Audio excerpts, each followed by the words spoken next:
if you really believe in something, just go do it, right? Because I think age brings a lot of different variety to life. Because the quarter life crisis hits hard. It's actually my eternal fear. What if we get someone cancelled? आपके पानी में जहर है. That's a university I never want to attend. What's up, uni? तुम तो consultant हो, तुम्हें क्या पता है? और इतना बूता होता तो खुद कर लेते. India and China happened to it. I almost say our first plant was almost like a Taj Mahal. Perfection is the enemy of action.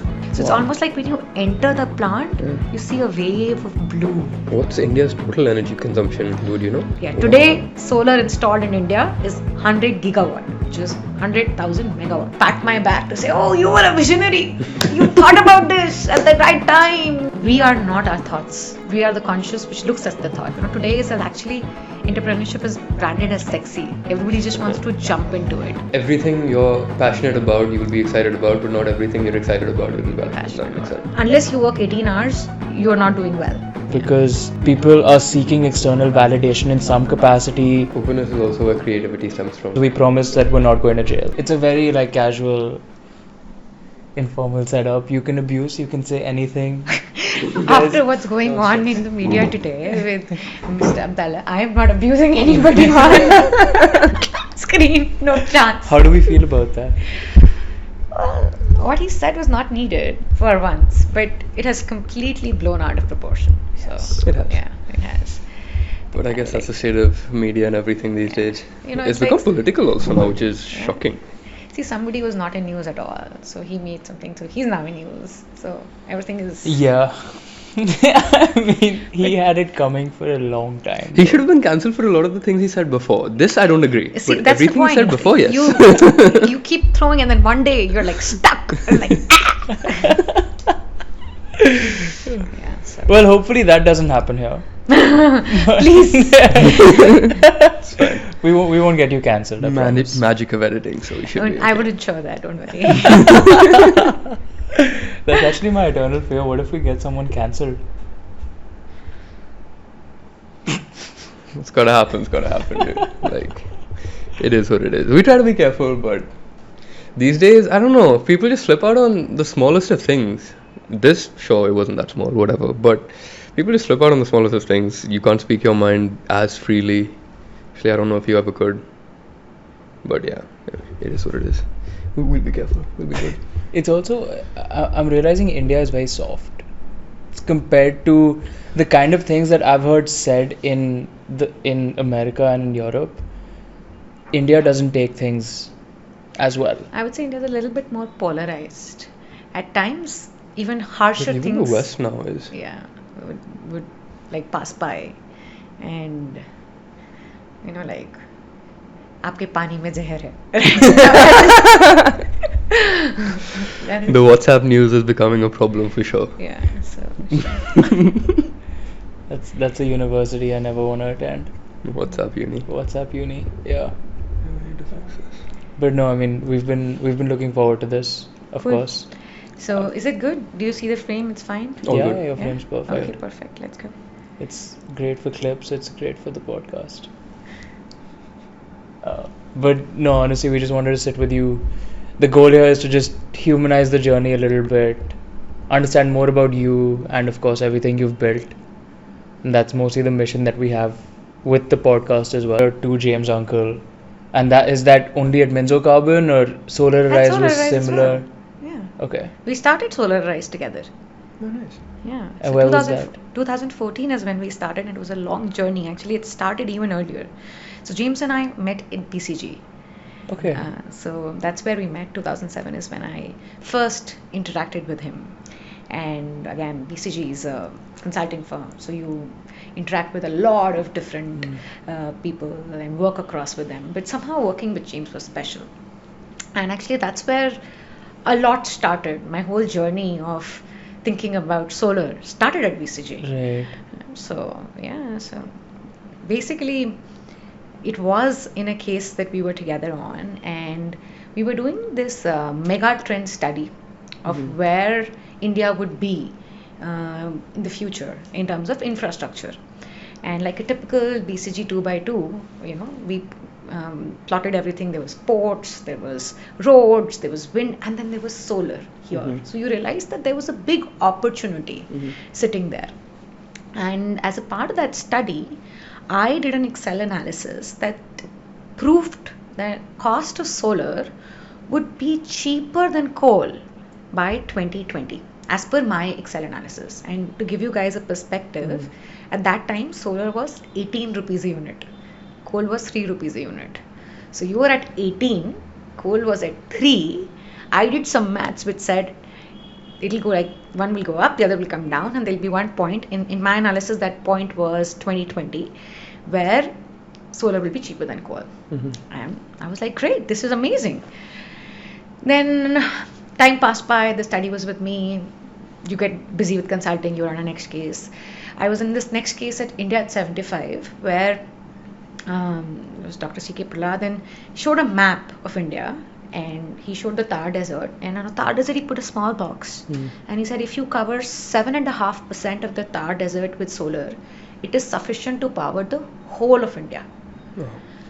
And there I was thinking that, in my opinion, there is an economic case, there is huge potential, and why are we not doing it? So, like a good consultant, I went to a lot of different clients to say this is an opportunity, why don't you invest in it? But nobody bought it. One of them actually said to me, तुम तो consultant हो, तुम्हें क्या पता है, और इतना बूता होता तो खुद कर लेते. And I think that triggered something, and then I found the like-minded people. James was really passionate about it as well, so we decided to call it quits, and then we moved out, and we actually started with solar tech, because the mission was to understand how does this technology work, how do you ensure that the cost curve comes down. So we actually went to the field, got our hands dirty, figured that out for over 4 years, and then we realized that this is actually an asset investment game. You have to build plants, large plants, and that's the only way the cost curve will come down. And to build large plants, you need large amount of money. So we were on the road for about a year and a half fundraising, and I distinctly remember our office was the Starbucks in Sector 29, where we had this table reserved for us, and they were so nice that they used to allow us even to get a Diet Coke from outside, because Anil, our third co-founder, doesn't drink coffee. So, we were there just so much. And this one day in 2014, we were sitting there and we signed our term sheet for the first $33 million coming in. And that is when SolarArise was born. So yes, it was a long thought through journey, and everybody talks about SolarArise, how eventually we topped it up, raised 2,000 odd crores and built 7 plants, but the thought process of doing that started way early. So you said the cost was 6x and now it's cheaper. Yes, or by 2020 it was cheaper. So I had anticipated that it'll get cheaper by 2020.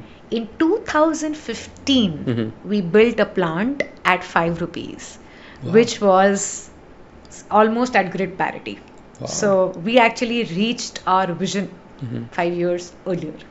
Wow. And was a lot of the drive down in cost just solar technology, making the conversion of the sun to electricity more efficient, or was it also a mix of battery technology to actually store it and be able to be more energy dense and all of those things? So all the time that we've done it, battery was not in play at all. It was all just solar, daytime power. Nothing was stored. Okay, nothing was stored. That's something that's happening now, and I'll talk about it.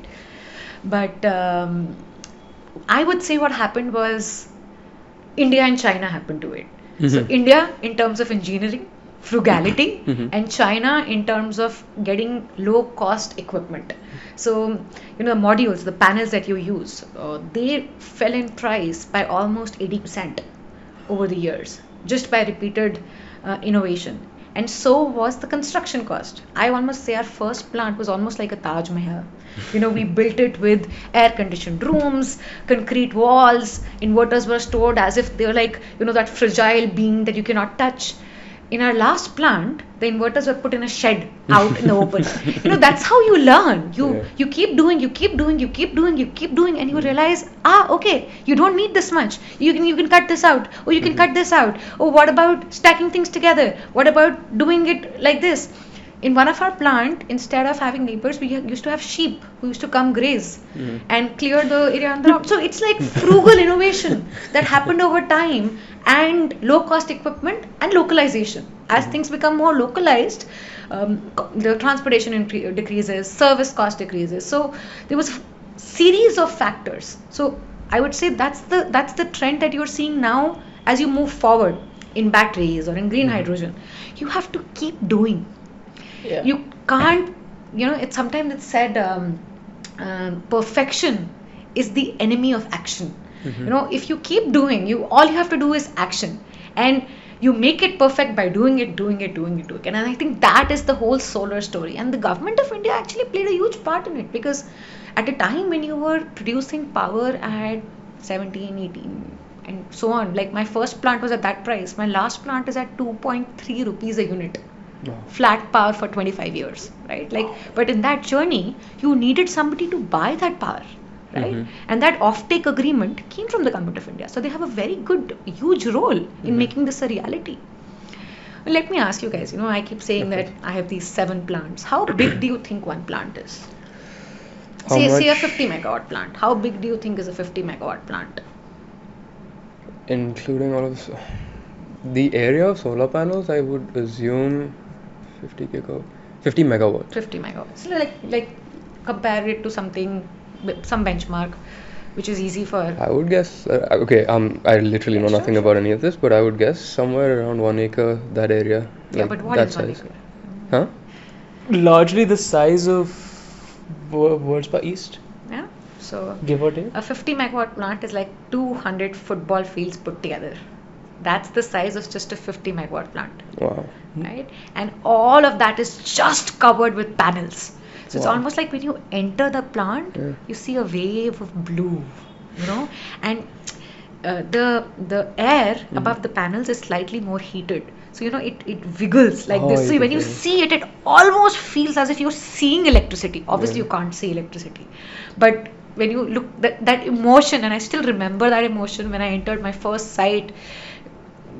We had like seen it as barren land, where the closest airport was 6 hours away, the closest highway was 1 hour away. Wow. You used to take a kacha road to get to that place. The land you buy is in the middle of nowhere. Right. You have to ensure there is no habitation, no forestry. It is just plain barren land.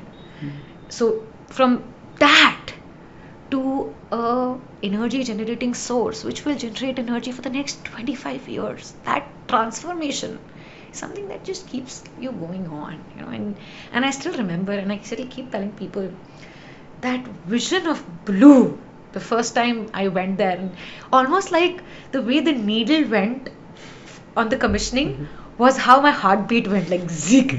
And they've been really bad moments, but those moments, I always just close my eyes and stick on, and I remember that memory, like and then you're like, it's fine, and that's how you keep going on. So I also read 1 gigawatt somewhere. Is that all of them combined, or do you have one? So we have half a gigawatt of a portfolio. Oh, Cumulative. wow. Yeah. What does that mean if you have to simplify it for the people hearing this? So like I said, 50 megawatt is 200 football fields. Right. I have 10 times of that across 7 plants. So these plants are split across different states. So we have 2 plants in Karnataka, 2 in Telangana, 1 in Maharashtra, UP, MP. Wow. So they're spread across, and each one of these connect to the grid, which means that this light may actually be coming from my plant. You won't even know. Wow. The Delhi Metro gets powered by the Rewa plant, which is one of our plant. So you're incredible. actually replacing coal at its source. You are putting power at the source point, and it is distributing everywhere. It can go to a house, it can go to a mall, it can go to a factory. That's all controlled by the grid, by the service provider. But we have replaced the power at its source by solar. That's incredible. There are so many interesting things you said. I think one of the things was, I like what you said about perfection. That is, it's the enemy to action. I read about some study. I don't know which university it was, but they essentially got 2 groups of people who do pottery to create vases, however you say it. And goal for one of them was to create as many as possible, and the goal for another one was to create the one most perfect one. I have read this. Yeah, and the one that created the perfect one was the one that created the most. And perfection just comes out of that repeated practice. And so that was very interesting. I like how you made that very succinct. I also want to eventually dive into the India-China thing, because I think energy will be a huge power play, economically, globally, politically, everything. But before we dive into all of that, can you just walk us through what a solar power plant is like, what all goes into it, what's the entire, like, just the architecture like, what's the tech like? Sure. How does it work? So, basically the core concept is that light falls on a solar panel, and a chemical reaction happens where, you know, the neutrons go one level higher, and you generate DC power. Yes. That DC power gets connected to different strings and goes to a combiner box, string combiner box. That multiple string combiner box then connect together and go to an inverter. That inverter converts the DC power into AC power, which then goes into a transformer, steps it up to increase its voltage. Then another big transformer which further steps it up and makes it 220 kV, and then it gets evacuated through these large lines Power that you lines see that you see. everywhere to the nearest substation. And in that substation, then it gets pooled into all other power, and from that substation gets distributed elsewhere. So that's the whole concept. So your key pieces is one, the whole land where you're putting it, the structures on which you're putting the modules, and then all the different parts, the cables, the string combiner box, the inverters, the transformers, to knit the story together. Okay. So that's the fundamental design. The difference here is that what you'll see on a rooftop will not have a lot of the other step up and all those things, and they will have just a few set of panels and maybe one inverter. Here you'll have an array, you know, one row itself will be like 30 modules, and you will have thousands of rows like that, just one after the other. So you actually think of it as blocks. It's almost like, you know, big, like, hack sheet where you have to find a needle, you know, like that's the right corollary to think about it. Haystack in a needle, like that way. How much does a 50 megawatt factory cost? So if you would have asked me this question in 2010, the answer would have been very different. Yes, of course. The answer now is very different. So now a 50 megawatt will cost you anywhere between 150 to 200 crores. Okay. So that same number would have been at least 5 times at that point of time. Yes. How did you convince, when you signed that first term sheet for $33 million, what was your value proposition, considering, based on what I've heard, you had first mover advantage, but something like this hadn't been scaled in the past? Yes, you're asking all the right questions, and we were asked these questions 100 times, which is why, you know, it was a very long battle journey. I would give a lot of credit to our investors, you know, Kotak's fund out of the fund out of Singapore, Infra Fund, and European Investment Bank, that they actually could see the vision that this is something which will progressively get cheaper than coal.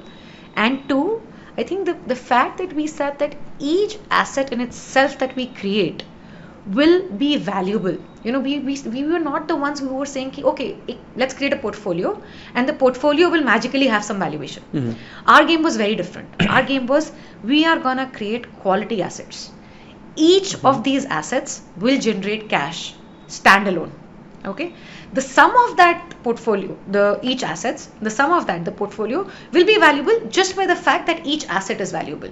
Instead of a lot of other players who said, okay, let's keep building, doesn't matter what each asset is, but when you have a large pie, the pie will look big, which is what a lot of the tech companies or other places it happens. So we were actually generating cash from our first plant itself, right? Which is also why we could exit to InvIT, an infrastructure trust. You understand what an infrastructure trust is? It's almost like a REIT, like a real estate REIT. It gets retail investors and it starts giving them coupons very early from their investment. So our assets were geared exactly this way because these were cash generating assets. So InvIT bought us out, They took some assets out of Philippines, Vietnam, combined them and created an Asia fund and then listed it on the London Stock Exchange. So the core concept with which we could convince them was one, the vision that this thing will progressively come down, and two, there is enough merit that you can generate cash out of these assets based on one, the opportunity available in terms of the offtake, like the buyer available, and the whole piece that this tech works. When you Interesting. said the cost of coal was 3 and now this is 2.3, when you say 1 unit of energy, is that 1 kilowatt, megawatt, Yes, what? 1 kilowatt hour is 1 unit, which is, Yes. so if you have a meter at home, Mhm. right, that meter moves up, that is 1 unit, which is 1 kilowatt hour, 1 which is the kilowatt hour, same as the unit that will come from coal or from solar. The Yeah. energy is the same, Mhm. it's not, it has no difference Mhm. between the two. Oh, one is cleaner, and that's good. Yeah, exactly. One is cleaner, but Yes. you can't perceivably see that Yes, difference. of course. When you came into the market 2014, you're doing all of this, was part of your BCG journey also the goal of intersecting tech with this industry because of what you had learned, or did you just have a deep interest in tech and solar which you wanted to bring together? Well, I would say BCG journey was a lot of other things. I would say problem solving, the Yeah. whole finance element of Yeah. seeing the numbers move, ensuring that each plant makes money. So see each of these elements. How do you knit them together? Because it's like it's like almost like a jigsaw, Mhm. right? There are too many different pieces, and you have to put it together to ensure that the picture comes right. I think that's where a lot of the BCG journey came in. The actual tech here, it's very different. The tech here is not about back end, front end software. The tech here is about civil engineering, electrical engineering, and mechanical engineering. So Right. it's almost like when people think about tech in today's world, they think about a stack, they think about the cloud. For us, the tech was about where to dig, how deep to dig, what concrete to use, what grade of panel to get. So the tech was very different. I would say my IIT days helped a lot. You had Right. this large ED drawings kept in front of you to say, boss, ye design hai. So that's a very different ballgame. BCG helped you knit the story to say that this thing will make money because you'd seen how businesses make and break, and that learning helped a lot. Back when you did that calculation to say, okay, solar will come down significantly and will be cheaper than coal by 2020, which it became 15.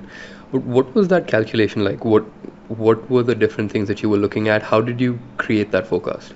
So again, multiple things, and as a good BCG consultant, you break down everything to multiple elements. Okay. So it had each component broken down, saying, okay, this component has these raw materials, projection of these raw materials. One of the biggest was silicon. Okay. To say the silicon prices expectation is going from here to here. So if this is this, then this will happen to this. So then progressively this should happen to a module. Localization should happen. So with localization, this should be decreasing. Right now, efficiency is assumed this. Going forward with learning curve, efficiency should become this. So you put all of that together and take a forward projection curve, learning curve, and that's how I made that projection. Was I that still- the projection that you sold to James Uncle as well? Well, he was with me on it, so Okay. I didn't need to sell it to him. It was like I would say part of the time he was selling it to me. At the time, where was India positioned in terms of solar power? Sure. So when we started in 2009, India did not even have a solar policy. Solar policy actually started coming very late of 2009, 2010, which is when the whole bang started. It actually started with Mr. Modi, who was at that time the Chief Minister of Gujarat, to say, I will launch a new initiative in Gujarat. And that's where things started. So the total installation in India at that time would be, say, 20 megawatt, 30 megawatt. Today, total. Wow. Today it's 100 gigawatt. So 100,000 megawatt is what it's 100 today. gigawatts. Yeah, Wow. today solar installed in India is 100 gigawatt, which is 100,000 megawatts. At that time it was 20 megawatts. So that's where you have come in 15 years or 14 years. What's India's total energy consumption, dude, you know? So the total installed capacity in Mhm. India is about 280 gigawatt, out of which 280. 100 is solar. But Wow, the okay. difference is that you generate solar only during daytime. So Yes. the efficiency factor is lower. So if you look at the percentage of actual units generated, still 70% of the units that come in India are through conventional sources of power, and only 30% is renewable. Even though number wise it's bigger, but that's about to change. And you asked me a question earlier on storage, and that's the thing I'm really bullish on. Like exactly how the cost of building a solar plant changed is what's happening to batteries today. There was a point when batteries were at almost $1,000 per kilowatt hour.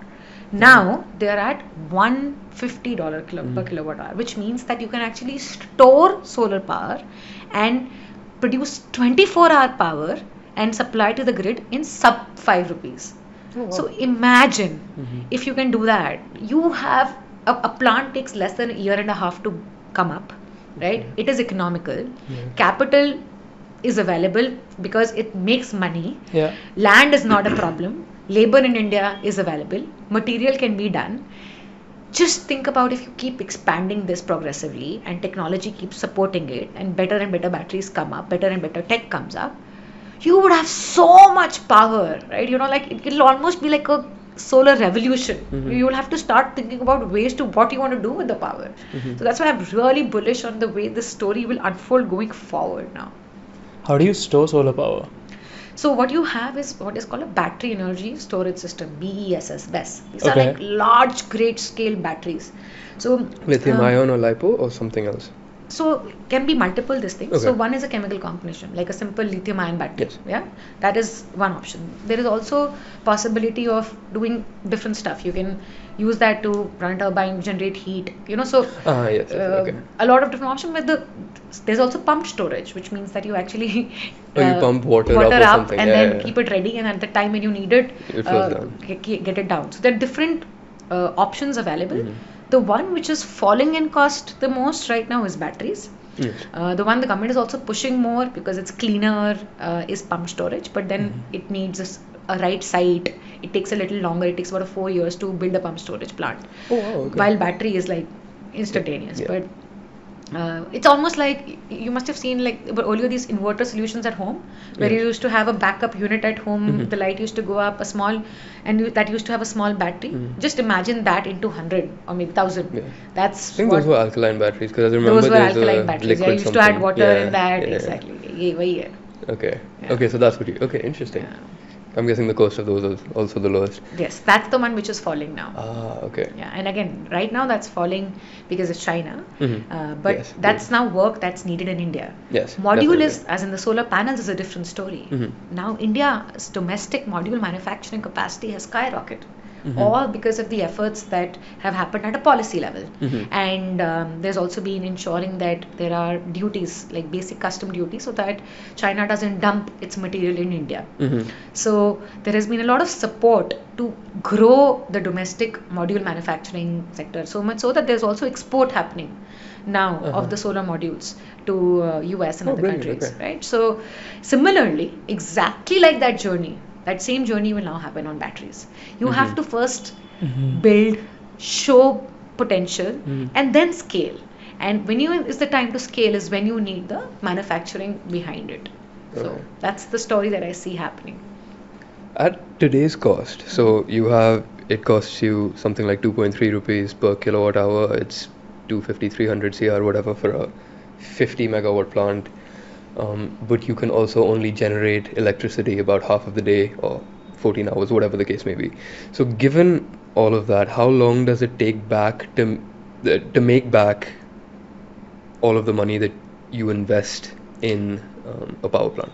So for that scale, it will take you anywhere about 5 to 6 years to get 100% of your capital back. That's it? Yeah, and then the next 20 years is free money, free cash. Just 5 to 6 years? Yes. Again, it also depends on how much you lever it, because whatever you invest, say it's 100 rupees, you will typically invest 20 to 25 rupees of equity and 70 to 75 rupees of debt. Right? So depending on the leverage. So if you have levered it well, then you also have to pay the debt. So then that ratio changes. Of course, but that's very good. So it's economics assuming of that, actually. that you have the debt, which is a long-term debt, because today in India you can get a 22-year debt for your solar plants. So in that case, you can actually get your equity back through the cash that you generate in 6 to 7 years. Very interesting. And how many years till India is fully renewably powered? Not just solar, but renewable in general. Well, the vision is that by 2030, 50% of the grid should be renewable. So that's the one everybody is chasing. So you just add another 20 years to this Is there a is my blocker wish. between now and 2030 that might limit India from achieving that potential? Well, I think the biggest blocker sometimes becomes capital, because these are capital intensive unit plants. Right. I don't think now there is any dearth in offtake or supply chains as much, because the supply chains grow itself once they see capacity. So which is why at COP 29 this time there was a lot of discussion on climate finance and saying that you need unconditional capital support, but Right. somehow those funds didn't appear to be of the right scale that is needed for the energy transition in India today. Is there no governmental intervention that serves as a blocker here? So the government intervention is there in terms of the biggest thing which you need, which is the offtake. Actually ensuring that somebody buys the power and pays for the power. Right. Ensuring that the grid infrastructure is there, right? That you can actually evacuate the power.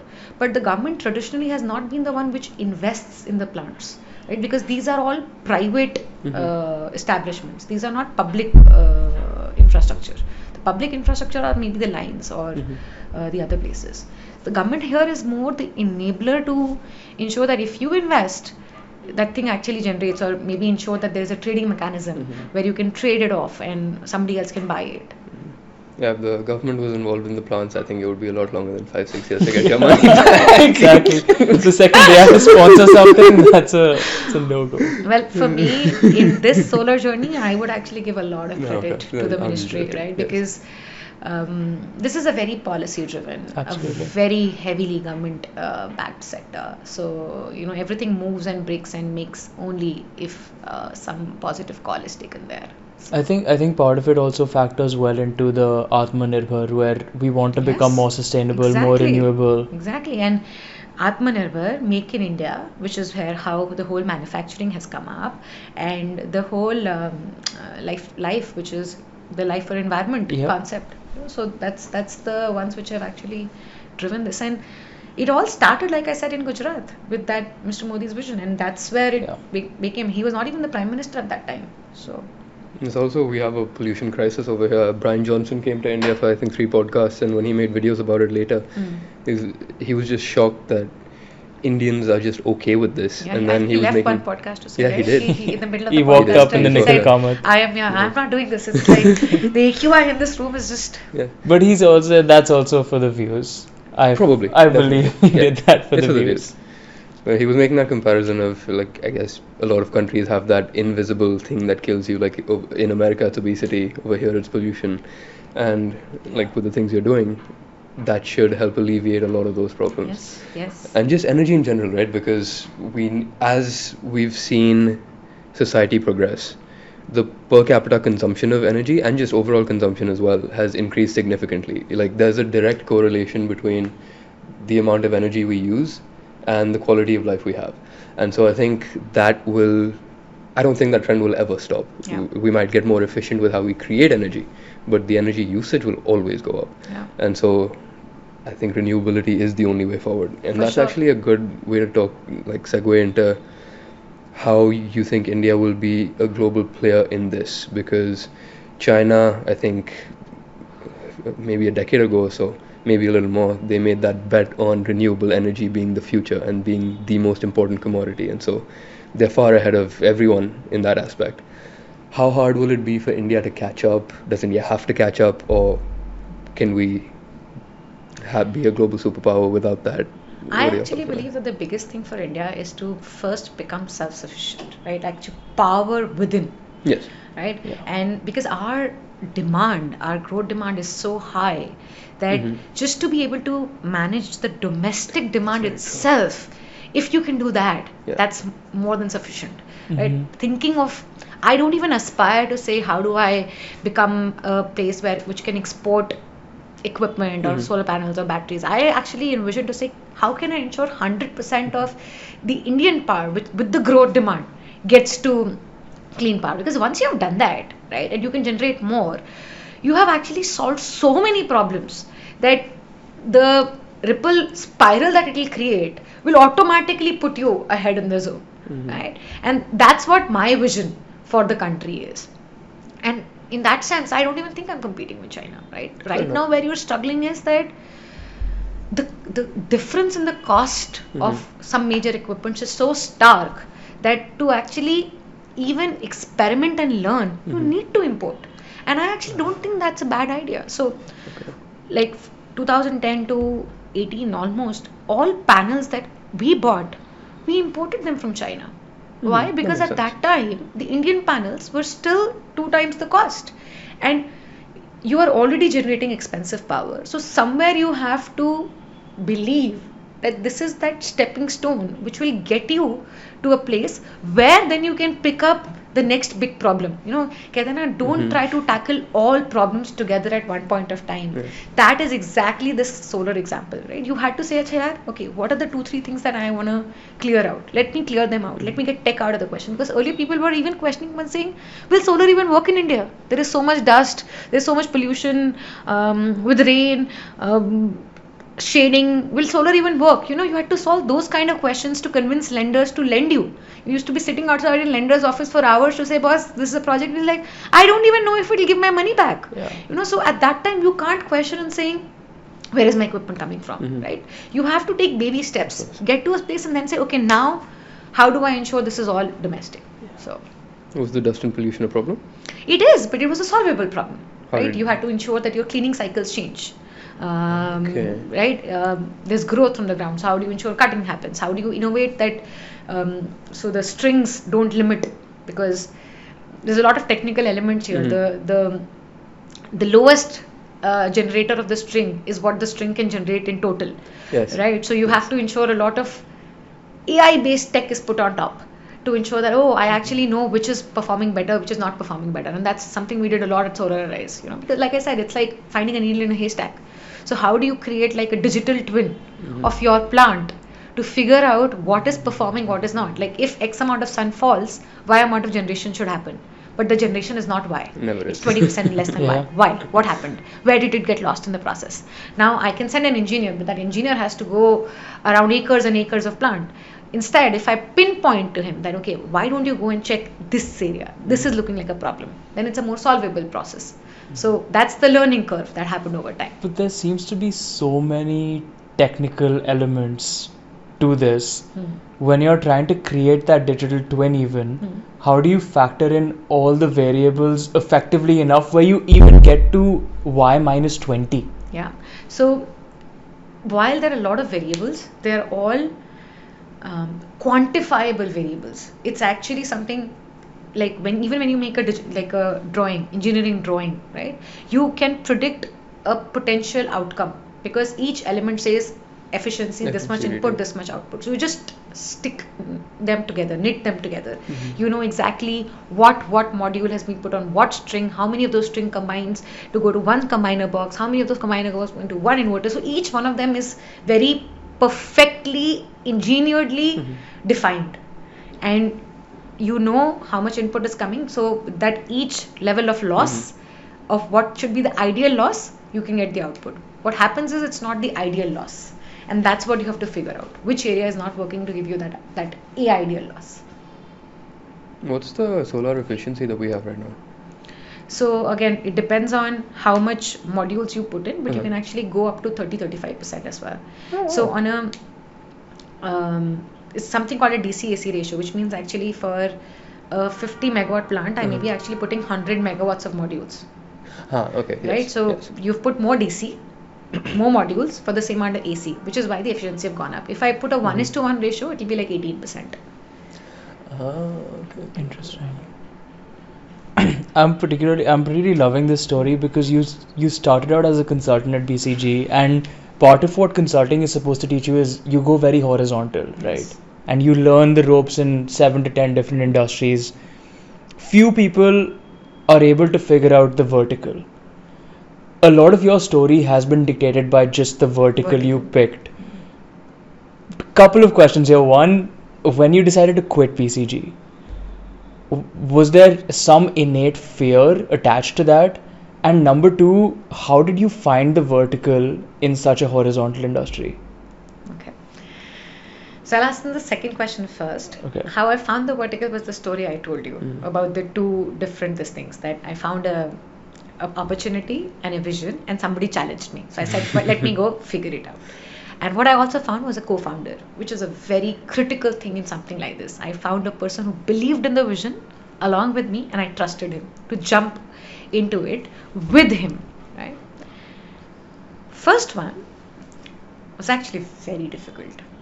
I was discouraged by so many people, first to say, are you crazy? You want to leave BCG to enter such a nascent sector where the policy is also just coming, the costs are so high.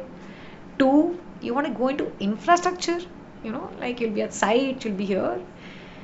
And that too, as a woman, are you sure? They started, they were names like, oh, this is a male world. And the most hilarious point is, those same people now come and pat my back to say, oh, you were a visionary. You thought about this at the right time, and so which is why the learning that I got from that was, if you really believe in something, just go do it, right? Because trying to find external validation will not happen. You have to have an intrinsic level of motivation. For me, the intrinsic level of motivation is, I wanted to do something really big. And I saw an opportunity and I said, okay, let me go experiment. Worst case, what will happen? 2-3 years of life will get lost. I can always come back to BCG. And that's exactly what happened, Everybody talks about the great success of SolarArise. Nobody talks about the time from 2010 to 14 where we really struggled. We actually started something and it did not work. The cost curve of that technology did not come down. We started with solar thermal. The money we raised was spent and it did not yield any results. We had to shut it down. We had to fire teams. I had to fire people double my age. And I still remember there was this day I cried and I said, yaar, ab kya karu? Like zindagi mein. And in that moment, first I accepted that yes, we've lost it, like it's over and it's failed. And only when I accepted it and I stayed with it, did it give me the energy to say, okay, can I go back to that Excel sheet and see how much of it is still true? And pressure test it with whatever I've learned in 4 years.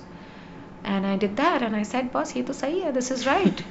That means I just can't quit now. And I was really lucky, my co-founders believed the same things.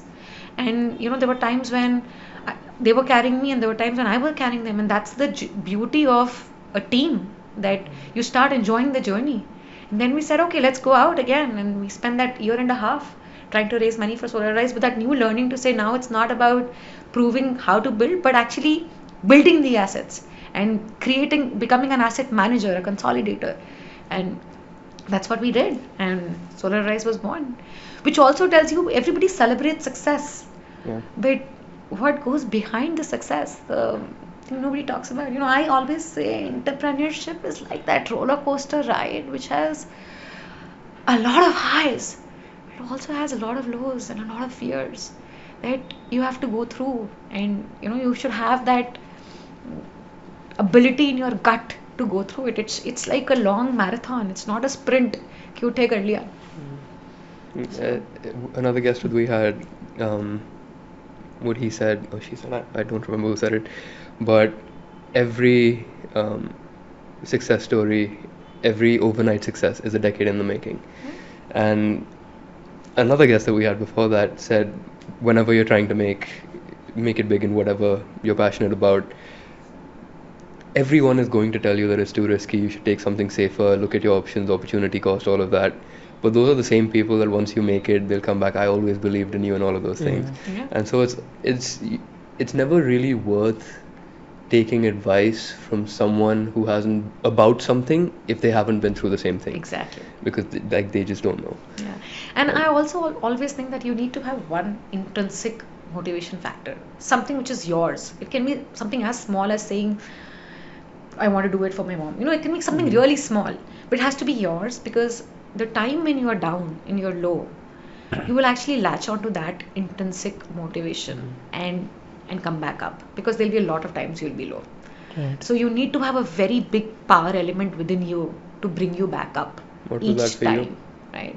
For me, it changed. Mhm. It became the vision of that new plant which I'd built, right? I used to always close my eyes and say, "हाँ, ये बना लिया है, हो Do you have जाएगा." the Excel sheet posted up on a wall somewhere? We need a screenshot of that Excel sheet here. Yes, but yeah, Excel works. So yes, but yes, entrepreneurship is. I had never thought I'll be an entrepreneur. I come from a very humble background. Both my parents were public servants, so I think somewhere it's like Elon Musk always says, you cannot connect the dots looking forward. You can always connect them just looking backwards. Yeah. So that's exactly what happened with me. If somebody would have told me, Tanya, you will think about entrepreneurship in a vertical down, I would have said, are you crazy? No way, nothing happening. From then to now, it's a completely different story. How do you deal with the self-doubt when people discourage you? At the moment they discouraged me, I don't think I dealt it well. So my answer today would be very different from the answer then. At that time, I actually did take the self-doubt. What helped me was my belief in the people around me who I was working with and their belief to the cause. So the shared vision became much bigger than the doubt that was implanted on just me. Right? At that time, that's what helped me. Today, it's very different. Today, I actually step back and say, okay, what is the risk of doing this? What happens if I fail? Right? How big is that for me? And I evaluate that. And that really helps me. And I say, okay, if I fail, am I okay to live with it? Right? Those two combined help me with the self-doubt at that moment. Is that regret minimization, right? Exactly. Right? Like if I've already envisaged. So at the time when the first venture shut down and we were thinking of building SolarArise, I looked at my life. I was like, all my life, all I wanted was to have Maggie. I could still afford 2 Maggies a day. I was wearing the same set of clothes. I was living in the same house. It's not like because I was not earning for that year and a half that I had magically become unlivable or my life had become pathetic. So I said, it's not that bad, and as you live through it, you realize that, okay, I can invest this time into something bigger. But you also have to ensure that you don't get delusional. Right? So you have to be sane. You need to keep people, put you in check, some timeline somewhere, else you can just keep going. So that's a very delicate balance, and you really don't know how to maintain that balance. But sometimes just looking at what are the basics that you need, and if that's working, really helps. When did that switch happen from the love for Maggie to the love for health and fitness? That happened very late. It happened very late. So I think one of the things I really regret is not putting a lot of focus on health. And I used to work crazy hours. I didn't realize the value of smart work vis-a-vis hard work. That's very different now. Now I'm like, unless I work out, the day is not starting. So that's absolutely beautiful.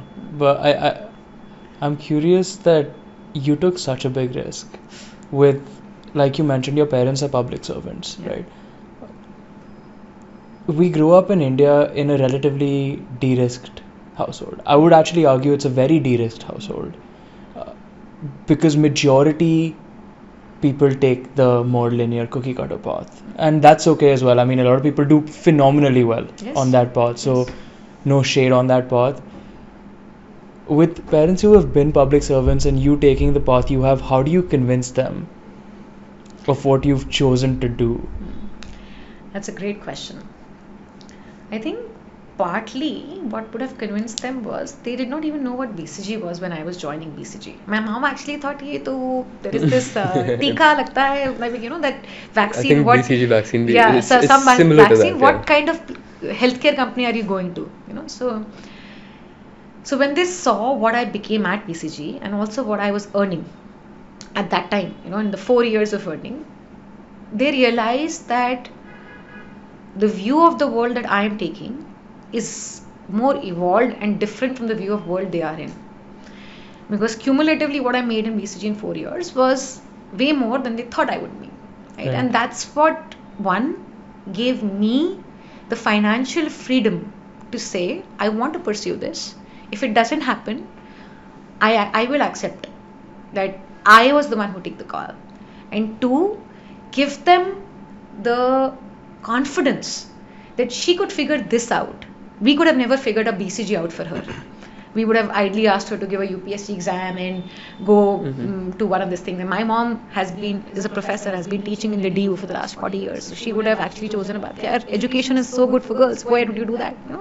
So they said, we would have not even imagined this path for you. So let us not limit you with our imagination, because you've already created more than we could think of. Right. So combination of that, one, a set of financial freedom. Again, it's not too much, but our needs was also not too much at that time. So that plus their maturity to see helped. That maturity is, I think, very rare, and that's honestly beautiful that they had it. I think education helps there, right? Definitely. So, yes. Definitely. Yeah. Wow. How did your education at Sweden factor into your entire journey? So I was in Sweden for one semester, right?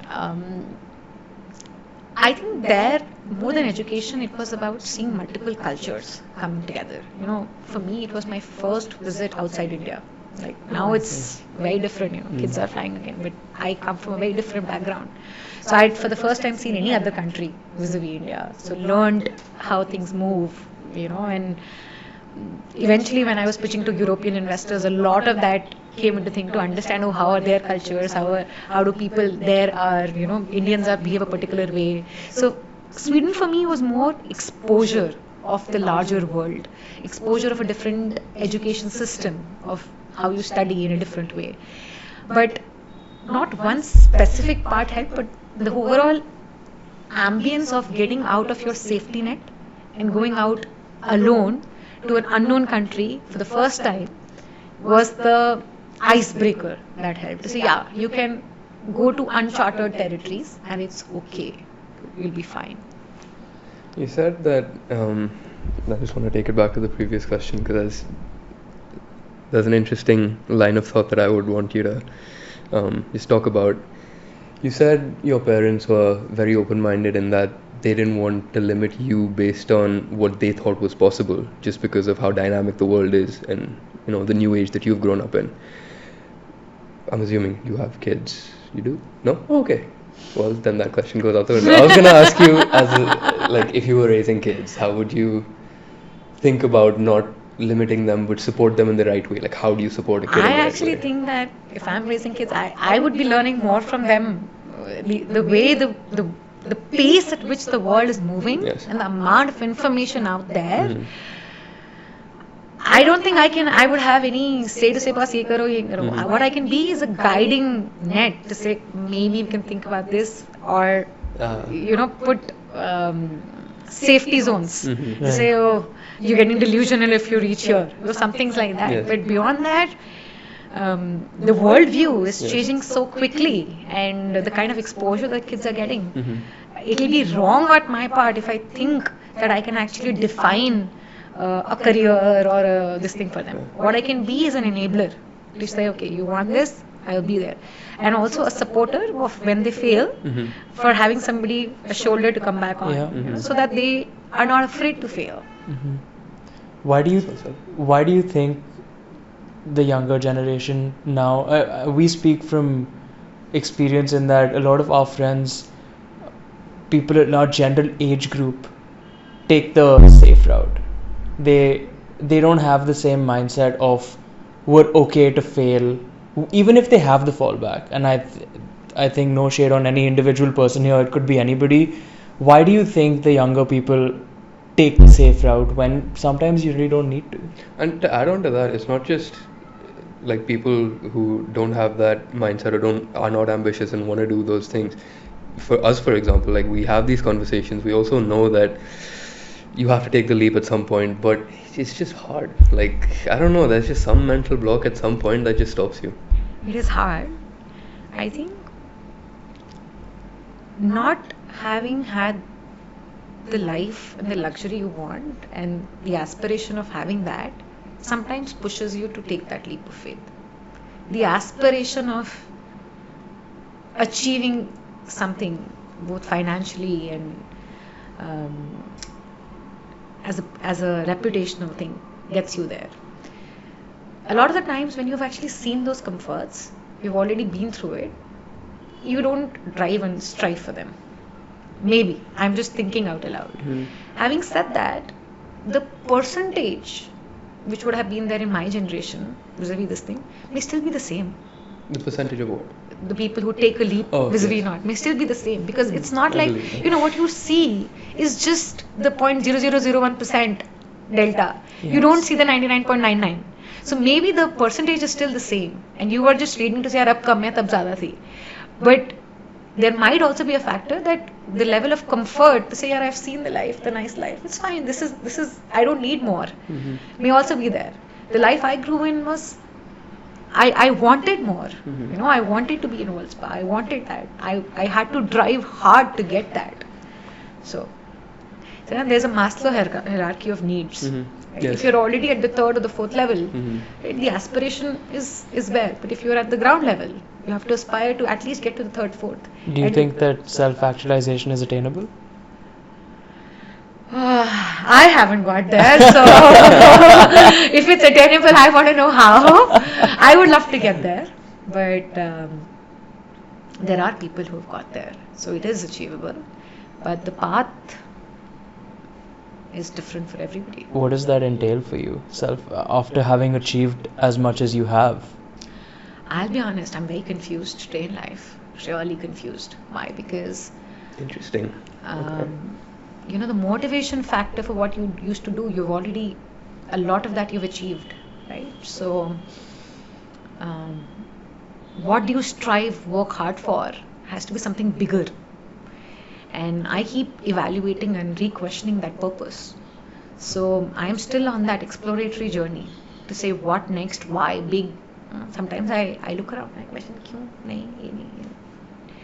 So, that's why I said it's a hard thing. I haven't got there. I want to get there, but I haven't got there. And I feel confused. I feel more confused than when I was at the 20-year-old. Because as a 20-year-old, I had exact clarity here. Okay, I want to earn this. I want to make this big. I've got that. Now I'm thinking of the next big thing. But that next big thing is very different. Right? I want to go change the world, but how?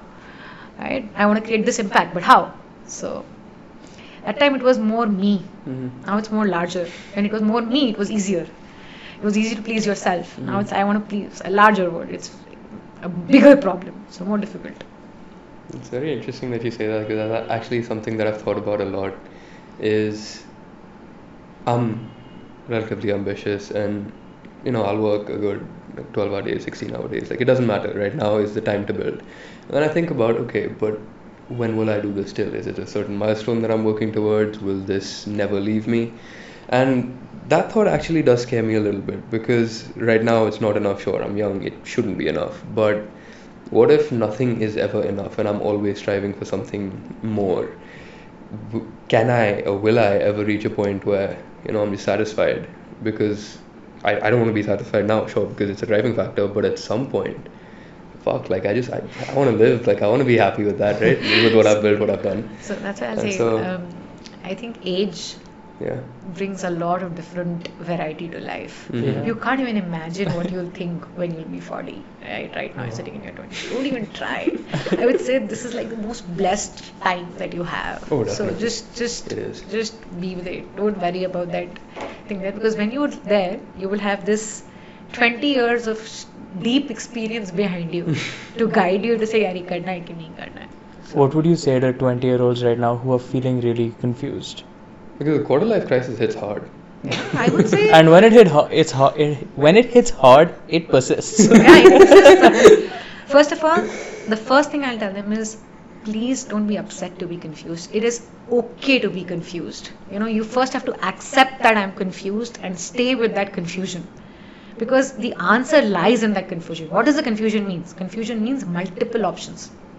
That is the confusion. I haven't seen anybody who's saying I'm confused because I have no option, or I don't know what to do. They typically are confused because I don't know which one of the bouquet to take. Yes. Right? That's the typical dilemma. Yes. So if you stay with it, and then once you accept I'm confused, start looking each one of them impartially. You say, okay, pros and cons of this, pros and cons of that. Divide the problem, right? The problem is you want to tackle everything in one go. You have to break it up. and maybe experiment with a few and then deep dive. So that will be my advice. First, accept you're confused. Be with the confusion. Break the problem into smaller parts. If needed, deep dive into a few. See how it feels to your mind, to your body, and then go deep dive. You have the luxury of doing that. That's good advice. So, just to rephrase, would you say 20s is more for experimentation rather than actually building your career, which is, I think, Yes. something that a lot of us do focus on? I actually think that that's a great time to learn. I think BCG was the best place for me because I saw so many industries so quickly, and it just helped me get such a better view of the world. It's like this is the time to go island hopping. See different worlds. If you don't know what's out there, how can you settle on one? So this is that exploration time. Do multiple things. What is the hurry to narrow into one? You have such a long career history in front of you, and you'll narrow into one very quickly, and then you'll be like, "Arey, वो तो पता ही नहीं मुझे क्या होता है. I don't even know what this is about. I don't know what banking is about. I don't know what." So I loved, I did an internship in one very different field, the other in core, the third in this thing, then BCG was very different. I had seen too many things before I jumped into one, so I never feel regret or awe to say, maybe if I tried it. So 20s, in my opinion, is actually a time to, one, learn, build skills. Today, the value of building skills is underrated. You just think that I'll learn on the job, which is great. It's always great to learn on the job, but the dedicated way of building still helps. So build skills, explore, experiment, and then narrow down. What's the hurry? It's the rush generation. So don't rush. That's true. I think that was one of the motivation for us to do this also. So I do research in AI. I have that part of it. Then I grew up an athlete, so I have exposure to sports. I'm very interested in the VC world, so I'm dabbling a little bit into that also. And then the podcast. And so I thought, okay, when you're so lost, if you just do as much as you possibly can and work as hard as you can, that feeling of being lost and that quarter life crisis will kind of subside because you're doing whatever you can. But then that thought comes in, oh wait, am I focusing on the right thing, this, that. So I think that's just a part of age also, right? Like at some point I guess you just grow out of it. I think that you always question yourself. So Yeah. in a mind, that thought will always come. The question is, do you actually get ride with the thought, or do you accept that the thought has come and let it go? And that's something that you will face across. We are not our thoughts. We are the conscious which looks at the thought. So you have to look at the thought and say yes. Interesting. We look at the thoughts, but not the thoughts. Okay. You are not the thought. You are the conscious, which is seeing the thought. But it's also coming up with the thought. Exactly, which is coming up. It can come up with exactly the counter of that thought as well, because it's the conscious, right? You can also think that I'm doing the great thing. You can force your conscious to start thinking that way. So you are not the thought. You're the conscious which is looking at the thought. But then at what point are you kind of becoming delusional if you're like, oh, I am doing great things? You're just believing that, you're just thinking that because you want to get out of that mindset. That's when you have your safety net factors and safety nets, which I told you about, right? So somewhere I have seen a lot of successful people are delusional. So well, yes, that is also true. What is it that you see in successful people that that just your more common man does not have? Persistence. Something. There's this same place I heard this podcast. This guy said that he asked this famous runner what his true talent was. He said, I run every day. One day it's really cold outside, snowing, and I've achieved all targets of the year, and there's no upcoming tournament. I'll still go to run. Because my talent is to just keep doing and doing and doing. So it's about the persistence, right? So most successful people will just stick onto it. They will believe in it. They will keep giving in. They will keep doing it. And that action will lead to perfection, which is success. How many persistent people don't make it? Or is it that if you're persistent enough, you will make it? I would like to believe that if you're persistent enough, you will make it. But I'm pretty sure there will be a lot of persistent people who are not making it, because let's be practical. There are external forces that we can't control. There is luck. right? There is financial environment around you. If there is a downtime, a downturn, right? There is no funding available. Irrespective of how persistent you are, you'll not be able to make it. But you can't, because of the externalities, not put in the work. The question was more on what commonality do you see in successful Yeah, people, no, right? yeah. So, yeah. That's very. One of our previous guests also said resilience. Yeah, resilience, And just persistence. staying in the game. Like she made a beautiful point. She said most people start playing the game and walk out of the game too early. But if you just keep playing the game, keep running the race, you have the reps, you have the compounding effect, whether it's 10%, 30%, or 50% that given day. And that discipline in itself compounds into resilience, which at some point does yield a result for you. Exactly. It makes it better. Action. I love that. And that's clearly so much of what your journey is rooted in. Just action and the reps and going after it again and again, right? Because, people don't realize how hard entrepreneurship is. Today is that actually entrepreneurship is branded as sexy. Everybody just wants to jump into it. Yeah. My advice to people would be, only when you're ready to commit at least a decade is when you should think about something like this, because it's a long game. It is a marathon. It is something that you have to stick on to. These overnight 2 years, 3 year successes, while they're there, are rare, right? So this is something that you should feel so passionate about that you can stay and breathe and live with it for a large part of your life. Else, don't do it. Is passion something that people grow up with? How do you think people stumble across a passion or really? I think it can be acquired. I didn't grow up thinking I want to build solar plants, for sure. I didn't even grow up thinking I want to be a sustainability person. For me, it was so acquired, and it was also acquired by the people around me. The vision that I saw of my co-founders, the way they thought, it was completely incubated by external environment. I told you the data I saw, the opportunity I saw, the potential it could make, the belief I saw in people around me. It was completely inculcated into me. Somebody would have told me in IIT I will be building solar plants. I was like, are you crazy?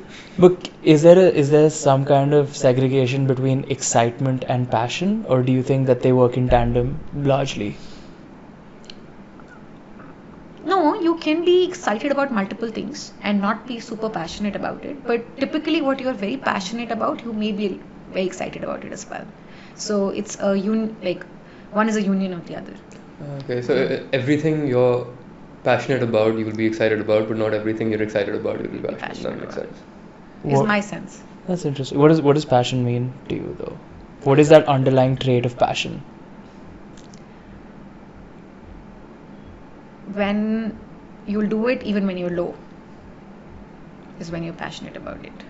When you'll do it for the sake of doing it, not for the money, not for the impact, not for the recognition, just for the sake of doing it. Yes. Because it's interesting enough to you. Yes. Even when you're low, you're like, nahi karna hai, but man nahi ho raha hai, but you'll still do it.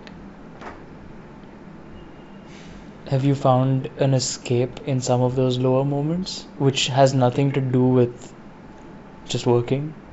Yeah, for sure. For me, sleep was one of the biggest escape. Like, I just used to shut down, sleep, and then I used to get up. It was different. Exercise became another escape. Running really helped clear your mind. Drinking became an escape at one point of time. So yeah, a lot of different things. And how do you think, today you said entrepreneurship is sexy, right? How has some of those learnings that you have had kind of coincide with the more modern version of toxic productivity, more sexy entrepreneurship, and just doing it for the sake of doing it, even if you're not passionate?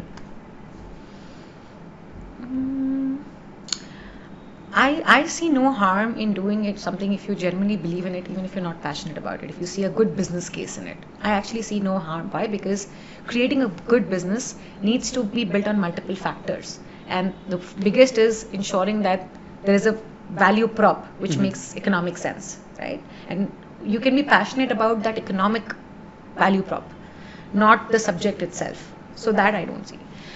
But the toxicity is different. That's about saying, unless you work 18 hours, you're not doing well. That, I think, I have changed my view a lot over time. The value of smart work, those good few hours vis-a-vis multiple bad hours, that difference is just super apparent. I have fundamentally even started to believe that break your day into two. If you can find a half an hour, 40 minutes in the day where you can just rest, like, it just does magic to the rest of your day. So a 20-year-old me would have not thought about that. She would say, unless you work till 2 in the night, you're not doing well, right? She put number of hours put in as the benchmark of how hard you're working. Now the benchmark is, how creative am I being? Have I put the right mind frame behind it, rather than just saying, have I just logged? So that has for sure changed. That's one thing I definitely learned in university about myself, is that I have specific times where I work really well, and if I'm working outside of those times, I'm ruining the times that I would have been productive also. And so, like, I do 4 hours in the morning, I'll do a little bit of distracted in the afternoon's not my time, and then I'll do another few hours at night, which is again focused, and that I get, my productivity is through the roof. My overall output, not just productivity per unit time, but overall output is also through the roof. And so, which is a great learning. Find your time zones. Exactly. It's early morning. I'll get up early in the morning. I'll do something, and so for different people, it's different. Find that and then use that. You have to find what works for you. Yes. I think that's exactly why I asked about toxic productivity, because people are seeking external validation in some capacity, are so influenced by external factors. There's this innate sense that if I'm not doing something, I'm falling behind. When in reality, that's never the truth. You see 0.01% of someone else's life, and you dictate your own decisions based on that. Yeah. So I am not on social media. I'm not on Instagram. I'm not on Facebook. Partly because of that. It just paints such a nice happy picture, and it doesn't show you everything that's not in that happy picture. So it's so beautiful that your business also won't be largely impacted by social media. Yeah, that's another reason why I didn't need to. For some, it becomes a business hazard. They have to be there. So I was lucky I didn't. It hurts at other places, but yeah. I love that. Today, when you speak to some of the younger people who may come to you for advice or just conversation, what are you looking for in them? Say they come and ask you for a job, or they want an internship or something. What are you looking for in that conversation that will excite you as well to give them an opportunity? Openness to learn, willingness to explore, to see. People who come by saying, people who are there for an experience, who want to feel it, see it, explore it.